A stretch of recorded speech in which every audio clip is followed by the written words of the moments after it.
Hello everyone and welcome to my YouTube channel, and today we are going to start reading articles. Okay, so today we are going to study Could This Teen Magazine Rise Again?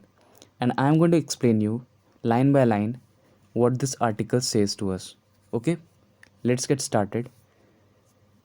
This article has been taken from the New Yorker, and the name is Could the Teen Magazine Rise Again? Instagram and TikTok erased the authority of the traditional teen magazines, but teenagers still want guidance and community.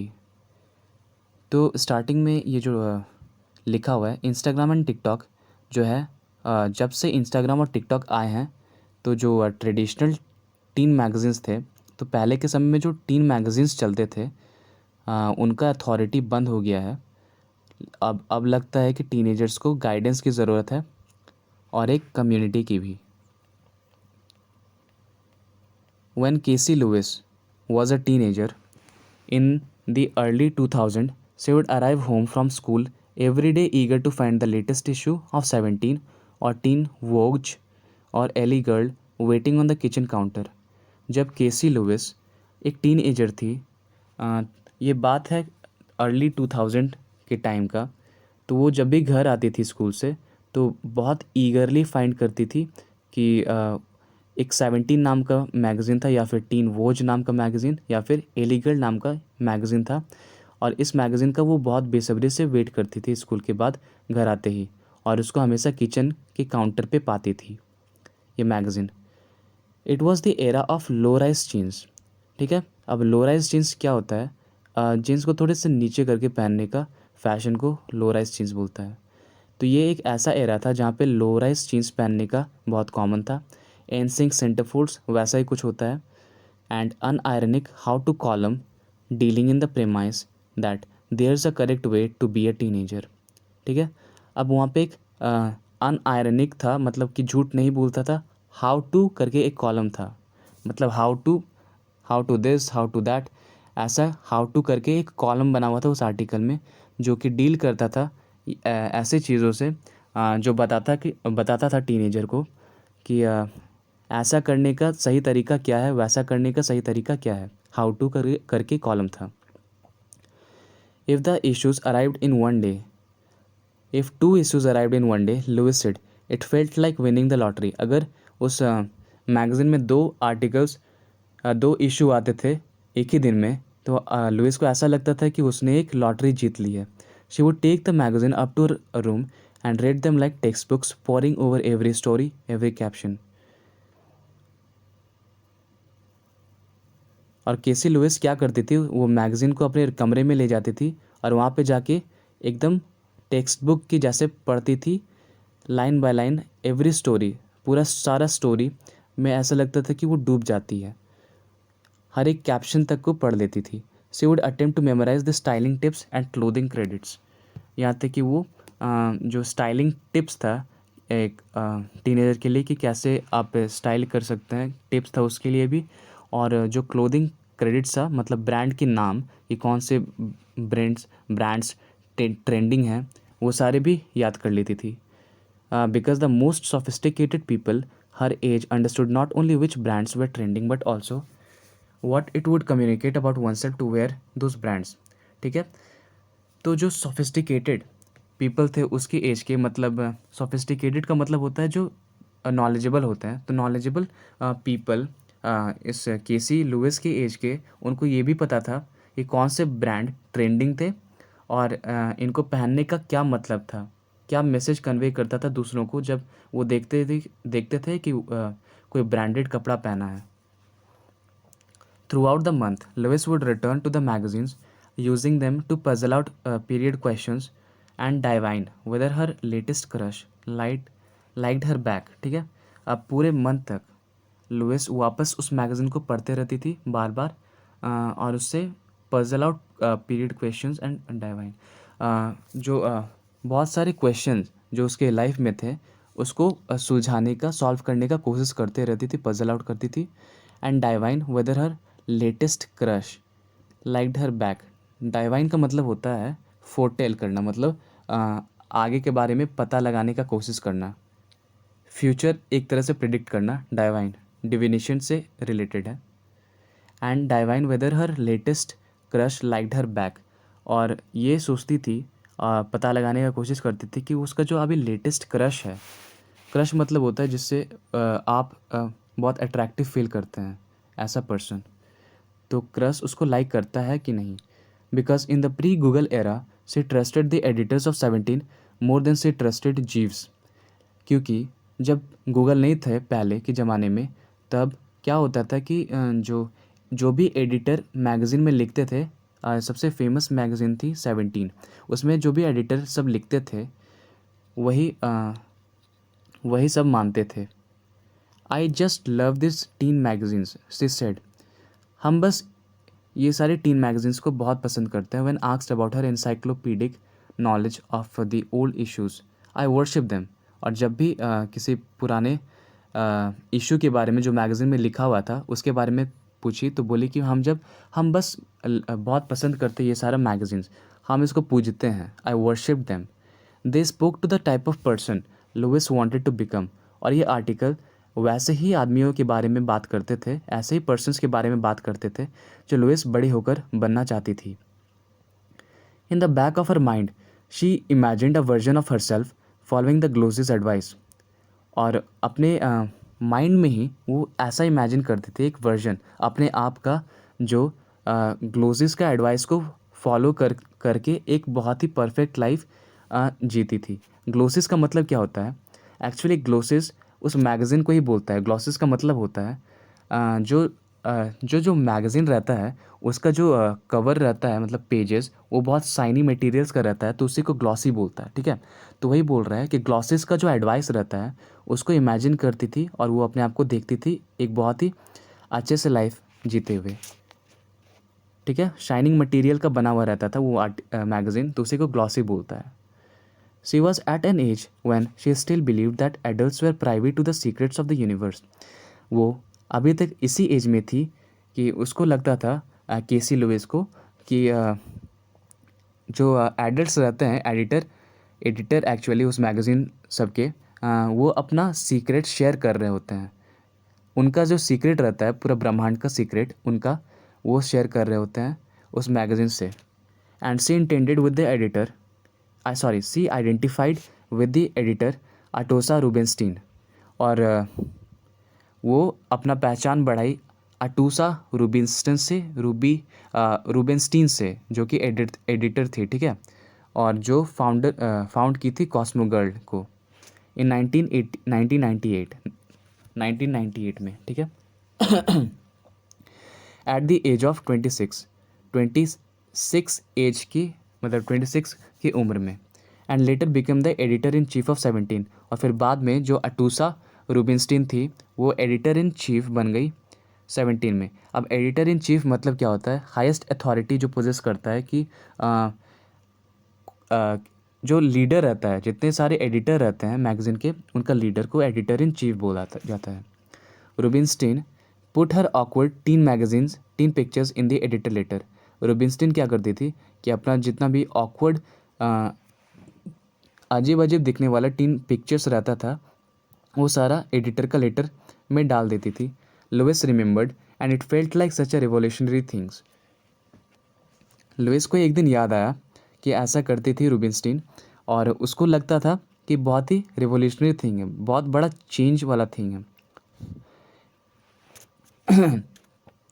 As a college student, Lewis interned at Teen Vogue and returned twice to the magazine before becoming a senior digital editor in 2015. Lewis college student में थी, और जब college में थी तो tin was नाम का magazine में इंटर्न कर चुकी थी, और फिर दोबारा उस मैगज़ीन में आई थी जब वो सीनियर डिजिटल एडिटर बन गई थी 2015 में। The next year she left to launch the teen newsletter called Clover Letter, which was later acquired by the Gen Z media company Awesomeness TV। और अगले साल क्या हुआ, 2015 के बाद वो जो टीन वोज था उसको छोड़ के एक दूसरा न्यूज़लेटर कंपनी में चली गई जिसका नाम था क्लोवर लेटर, वो भी मैगज़ीन ही थी, मैगज़ीन वाली कंपनी। और क्लोवर लेटर जिसको बाद में Gen Z media company, awesomeness TV करके कोई कंपनी था, उसको ख़रीद लिया था। What I really can't explain is why the appeal of teen magazines hadn't gone away from me, Lewis said. Lewis ये बोल रही है कि मुझे ये समझ में नहीं आ रहा है कि जो अपील था टीन मैगज़ीन का, अपील का मतलब क्या होता है? एक मिनट।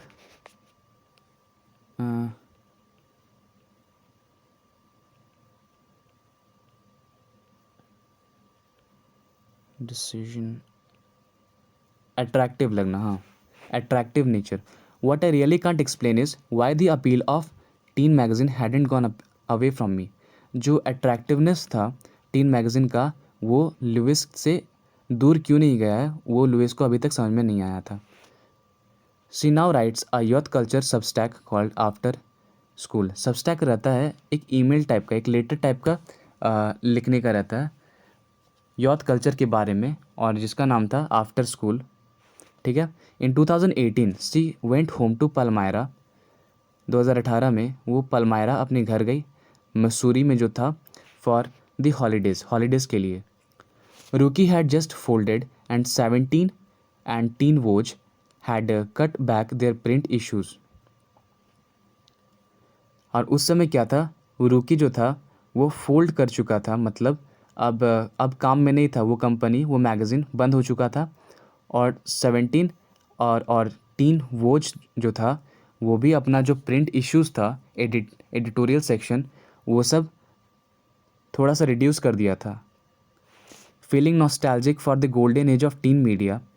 अब नॉस्टैल्जिक मतलब पास्ट को याद करते हुए, पास्ट का याद में खो जाना, पास्ट का जो हैप्पी याद था उसमें खो जाना, उसको नॉस्टैल्जिक बोलते हैं। अब नॉस्टैल्जिक फील करते हुए याद आया लुइस को कि क्या वो गोल्डन एज था, पुराना ज़माना का, जब सारा मैगज़ीन अच्छे से चलता था। Lewis started digging through hundreds of back issues that she had saved in her childhood home. अब लुइस अपने घर आ चुकी थी, तो वहाँ पे सर्च करना शुरू कर दी, बहुत सारा 100 से भी ज़्यादा इश्यूज़ जो कि वो मैगज़ीन का रखी हुई थी छुपा के अपने घर में ही। जैसे ही उसको मिला, and discovered within them a number of fascinating artifacts. और उसमें से बहुत सारे अलग अलग पुराने मैगज़ीन्स के इश्यूज़ मिले, including a photo of Glossier founder Emily Weiss. और उसमें से एक आर्टिफैक्ट्स ये था, उसमें एक फ़ोटो था जो ग्लॉसियर फाउंडर था, मतलब जो मैगज़ीन की फाउंडर थी, एमिली वेस, was an authority of thrifting and celebrity quotes such as। और एमिली वेस क्या थी, अथॉरिटी ऑन थ्रिफ्टिंग। थ्रिफ्टिंग मतलब जो सोशली हेल्प करता है, या फिर कोई थ्रिफ्टिंग शॉप एक ऐसा शॉप होता है जहाँ पे आप कम कम दाम में सामान खरीद पाते हैं, तो उसको थ्रिफ्टिंग बोलता है। ठीक है। And celebrity quotes such as I love that I can use my cell phone to go on the net. मुझे प्यार है कि मैं अपना सेल फ़ोन यूज़ करके नेट पे जा सकती हूँ। She opened an Instagram account and named it @thank you Atoosa. और फिर वो क्या करती है, अपना इंस्टाग्राम अकाउंट खोलती है और उसमें नाम लिखती है @thank you Atoosa, and started posting the pages from her archives that had aged strangely और सीम्ड एरिली प्रिसियंट। ठीक है। और स्टार्ट करती पोस्ट करना शुरू कर देती है इंस्टाग्राम में बहुत सारे पेज। आर्चिव्स मतलब जो मैगज़ीन्स वो छुपा के रखी थी, या फिर अच्छे से संभाल के रखी थी इतने साल बाद भी वो निकाल के पोस्ट करना शुरू कर देती है। दैट हैज़ एजेड स्ट्रेंजली, जो कि बहुत पुराना हो चुके थे और बहुत अलग टाइप का एरिली प्रिसियंट लग रहा था। प्रिसियंट का मतलब होता क्या है?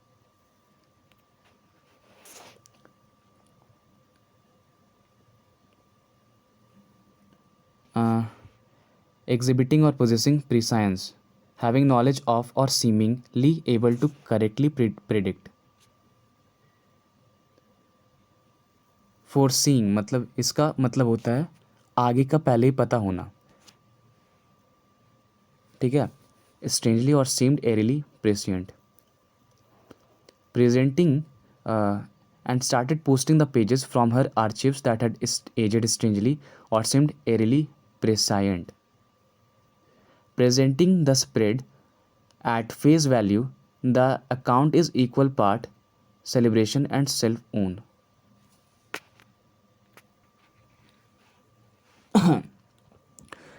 uh, and started posting the pages from her archives that had aged strangely and seemed eerily prescient. eerily का मतलब होता है स्ट्रेंज और prescient का मतलब होता है कि ऐसा फ्यूचर के बारे में पहले ही पता होना. तो ऐसा लग रहा था पोस्ट करते वक्त कि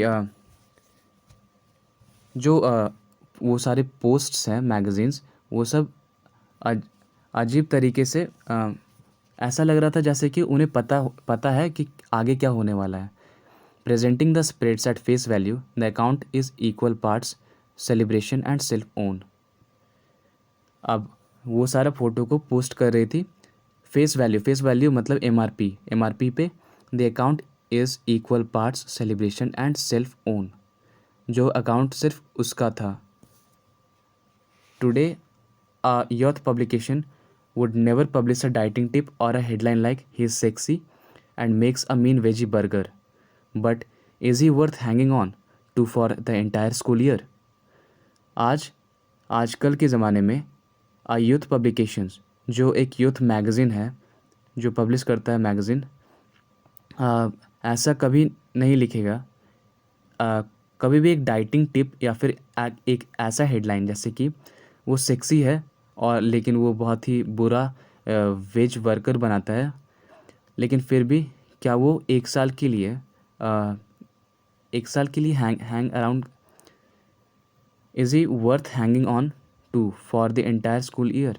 मतलब एक साल के लिए उसके साथ रहना क्या सही होगा? ऐसा हेडलाइन कहीं नहीं मिलेगा.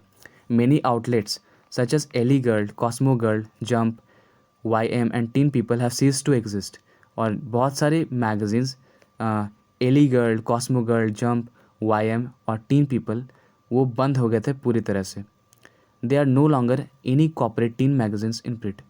अब प्रिंट में अभी कोई भी कॉर्पोरेट टीन मैगज़ीन्स ऐसा टीन मैगज़ीन जो कंपनी चलाती हो वो एग्जिस्ट नहीं करते थे. असाइड फ्रॉम 17 स्पेशल इशूज़, सिर्फ एक ही थी 17 के special issues. Brands that once told teens what they should look like now struggle to keep up with the teen creator ecosystem, where young influencers exchange recommendations with their peers for free and sponsored posts have effectively replaced advertising. Brands that once told teens what they should like now struggle to keep up with the teen creator ecosystem.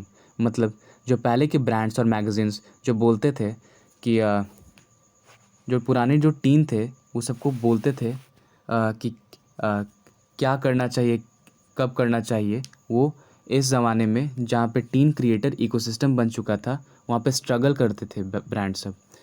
Tin creator ecosystem क्या होता है? एक ऐसा system में change जहाँ पे जो tin या फिर जनरल जो पब्लिक होता है सोशल मीडिया वहाँ पे जो इन्फ्लुएंसर्स होते थे वो बताते थे कि क्या करना है.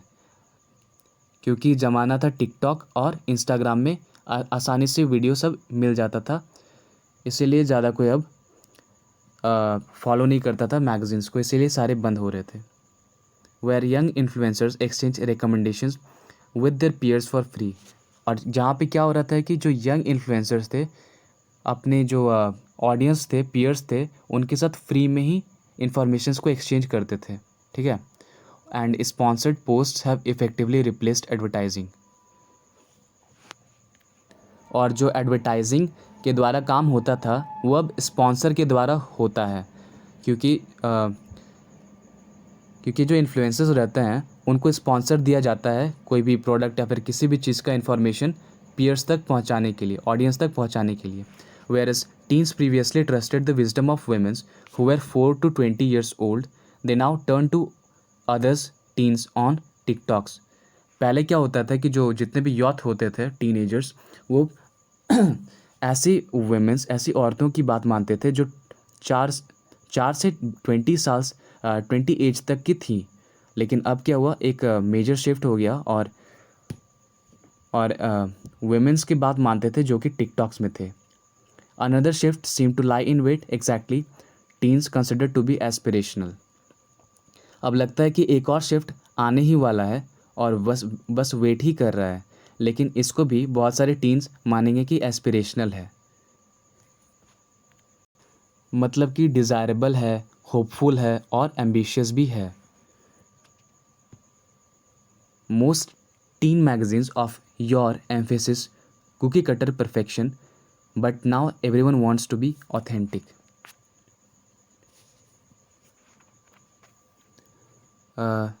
तो यहाँ पे बोल रहा है कि बहुत सारे टीन मैगज़ीन जो पुराना था, योर मतलब ओल्ड टाइम्स, ठीक है, ओल्ड टाइम्स के जितने भी मैगज़ीन्स थे वो एम्फेसाइज करते थे cookie cutter perfection. Cookie cutter मतलब होता क्या है, मार्केट में एक ऐसा प्रोडक्ट आता है जिसको कुकी मतलब क्या होता है, बिस्किटी टाइप का होता है जिसको शेप देता है परफेक्शन के साथ। तो कुकी कटर एक डिवाइस है, तो मतलब वैसा ही टाइप का परफेक्शन मिलता था वो सारा मैगज़ीन से। लेकिन अभी क्या है कि सबको ऑथेंटिक होना है, सबको यूनिक होना है, सबको एकदम रियल होना है, ठीक है। नॉट सबको को ऑथेंटिक मतलब ओरिजिनल होता है, ओरिजिनल होना है, सबसे अलग। But not all teen magazines were cookie cutters, ठीक है। लेकिन सारे मैगज़ीन्स जो योर के थे पुराने टाइम्स के वो कुकी कटर्स नहीं थे। From 1988 to 1996 the 20 something women's behind sassy helped teens become their most authentic selves, ठीक है। 1988 से लेके 1996 में जो 20 समथिंग्स की वेमेन थी, 20 से लेके 30 के बीच की वेमेन जो कि सैसी मैगज़ीन्स से मदद करती थी, मैगज़ीन से, वो भी ऑथेंटिक बनने के लिए इंस्पायर करती थी पीपल सबको। Covering the riot GRRL movement and quietly educating young women about feminism, amassing a cult following in the process। और वो क्या कहती थी, कोई एक मूवमेंट था रियॉट GRRL और एजुकेट करती थी साइलेंटली फेमिनिज़म के लिए, वेमेंस को उनका अधिकार राइट दिलाने के लिए, और तैयार करती थी एक ग्रुप ऑफ वेमेंस को एक मास मूवमेंट के लिए। Cult following in the process, cult मतलब होता है unorthodox religious movement. Issues of the magazine are routinely listed on eBay are nearly $100 each. जो भी इश्यूज़ रहते थे मैगज़ीन में, issues of the magazine are routinely listed on eBay. अब जितने भी इश्यूज़ रहते थे मैगज़ीन का वो सारा ईबे में हंड्रेड्स ऑफ डॉलर्स में बिकते थे पहले। इन 2007 Faber and Faber published a love letter to the magazine written by Cara Jesela and Marisa Meltzer called How Sassy Changed My Life। अब 2007 में जो फेबर एंड फेबर है वो क्या करता है, एक लव लेटर पब्लिश करता है जो कि दो पर्सन ने लिखा था, कारा जेसिला और मेरिसा मेल्ट्जर ने, कि सैसी जो आर्टिकल था मैगज़ीन उसने इन लोगों का लाइफ कैसे चेंज कर दिया। We were there to catch the eye of the girl who was hanging out at the mall और going through the grocery store check out line with her mom. हम लोग वहीं पे थे उस लड़की की आंख में देखने के लिए जो कि मॉल में घूमा करती थी और किसी ग्रॉसरी स्टोर में जो जहाँ पे चेकआउट किया जाता है सामान सब, अपनी मम्मी के साथ वहाँ पे रहती थी। The magazine's founding editor Jane Pratt said, जो मैगज़ीन का फाउंडिंग एडिटर है जेन प्राट, वो बोले, she would see cover lines that might have a superficial element to them, but then when she picked it up and started looking at it she would be subversively fed a message of self acceptance and empowerment that was not what she went in expecting, ठीक है। Superficial मतलब सामने का जो दिखता है बस वही। She would see cover lines, वो कवर लाइन्स को देखती है जो कि एकदम सुपरफिशियल टाइप का दिखता है, ठीक है, मतलब कि जैसा सरफेस में है वैसा ही, अंदर पता नहीं कि वैसा है भी कि नहीं। लेकिन जब उस आर्टिकल को पढ़ती है तो she would be subversively fed a message of self acceptance. Subversive का मतलब है किसी चीज़ को डिस्ट्रॉय कर देना, ठीक है। तो यहाँ पे डिस्ट्रॉय क्या हो रहा है, जो सुपरफिशियल एलिमेंट था उस मैगज़ीन का कवर लाइन्स में, सुपरफिशियल ये था, जो कवर में दिख रहा था वो एक्चुअली पढ़ने के बाद वैसा नहीं था, इसीलिए जो सुपरफिशियल एलिमेंट था वो कम्प्लीटली डिस्ट्रॉय हो चुका था, ठीक है। Subversively fed, and she would be subversively fed a message of self acceptance and empowerment that was not what she went in expecting. अब उसे एक मैसेज मिला अपने आप को जैसा है वैसा ही एक्सेप्ट करने का, और अपने आप को स्ट्रेंथन करने का, और ये सब वो सोची नहीं थी कि ये सब उस आर्टिकल में, उस मैगज़ीन में होगा, क्योंकि उसका जो कवर लाइन था मैगज़ीन का वो तो सुपरफिशियल था। In the 2010s there was another teen magazine that spoke to the desire to live authentically. 2010 में 2010s में वहाँ पे एक और भी मैगज़ीन था जो स्पोक करता था, जो बताता था कि डिज़ायर का, इच्छा का ऑथेंटिकली रहने के लिए,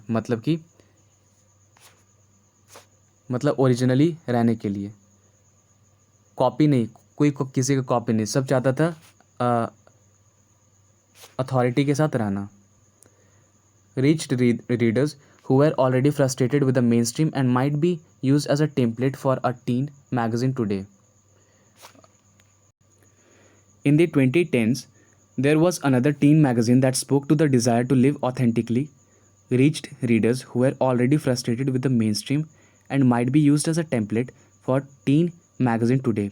अब 2010 से लेके 20 तक का बात था। क्या था कि एक मैगज़ीन था जो बात करता था कि ऑथेंटिकली मीन्स अथॉरिटी के साथ, फुल फ्रीडम के साथ रहने का, जो कि ऐसे रीडर्स को मिला जो कि अपने लाइफ से, जो मेन स्ट्रीम लाइफ था, जो उनका लाइफ था, एक्चुअल लाइफ था, उनसे वो फ्रस्ट्रेटेड थे, और वो टेम्पलेट बन सकता था, एक पैटर्न बन सकता था फॉर अ टीन मैगज़ीन। उस टीन मैगज़ीन का एक टेम्पलेट मतलब पैटर्न बन सकता था। रूकी फाउंडेड बाय तेवी जेविन्सन। अब रूकी जो कि फाउंडेड किया, रूकी एक मैगज़ीन था जो कि तेवी जेविन्सन फाउंड किया 2011 में, ठीक है। A year after Instagram launched, जब इंस्टाग्राम लॉन्च हो गया उसका 1 साल बाद। Publish tin and emerging artists who worked aimed to make the best of the beautiful pain and cringe-worthy awkwardness of being an adolescent girl. जो कि publish करता था टीन को, और जो इमर्जिंग आर्टिस्ट था, जो कि बड़े होके आर्टिस्ट बनने वाले थे, उनको पब्लिश करता था, और जिनका काम क्या था, make the best of the beautiful pain and cringeworthy awkwardness of adolescent girl. Cringeworthy मतलब क्या होता है? क्रिंज-वर्दी मतलब that causes one to cringe with embarrassment, embarrassing. Cringeworthy मतलब एम्बैरेसमेंट, ठीक है। To make the best of the beautiful pain and cringeworthy awkwardness of being an adolescent girl. तो मतलब एक एडोलसेंट मतलब छोटी सी गर्ल होने का एम्बैरेसमेंट को, एम्बैरेसमेंट और जो पेन था उसको दूर करने के लिए बोल रहे थे Jevinson. Inaugural latest editors letter, like many teenagers, Diya Chowdia, a 19 years old from Rajasthan, India, described Rookie as the first magazine where she saw her sensibility reflected to her. Sensibility मतलब इमोशनल से रिलेटेड रहता है, emotional connection. तो India की एक रहने वाली दिया चौडिया नाम की लड़की, जो कि 19 साल की थी, राजस्थान में रहती थी, वो रूकी को ऐसा बता रही थी कि वो एक मैगज़ीन है रूकी, जिसको पढ़ के एकदम इमोशनल टाइप का हो गई थी पहले ही। Since many of the contributors were teenagers themselves who explored topics at the intersection of humanity and ambitions. क्योंकि यहाँ पे बहुत सारे कंट्रीब्यूटर्स तो सिर्फ टीनएजर्स ही रहते हैं जो कि बहुत सारे टॉपिक्स को ढूंढते हैं और उसको रिलेट करते हैं फेमिनिटी से और एम्बिशन से। फेमिनिटी मीन्स वीमेन एम्पावरमेंट, और एम्बिशन की क्या करना चाहिए क्या बड़े होकर क्या बनना चाहिए। It formed a community around itself and right now I feel like it's more fragmented. और वो क्या किया कि अपने में एक कम्युनिटी बना लिया, और अब मुझे लग रहा है कि ये पहले से ज़्यादा टूट चुका है। फ्रैगमेंटेड मतलब टूटना। Chowdia said of the current media landscape, social media was not a major traffic driver of Rookie, Jevinson told me in an email. जो सोशल मीडिया जो था वो मेजर ट्रैफिक ड्राइवर नहीं था। रूकी के लिए जेविंसन बोली।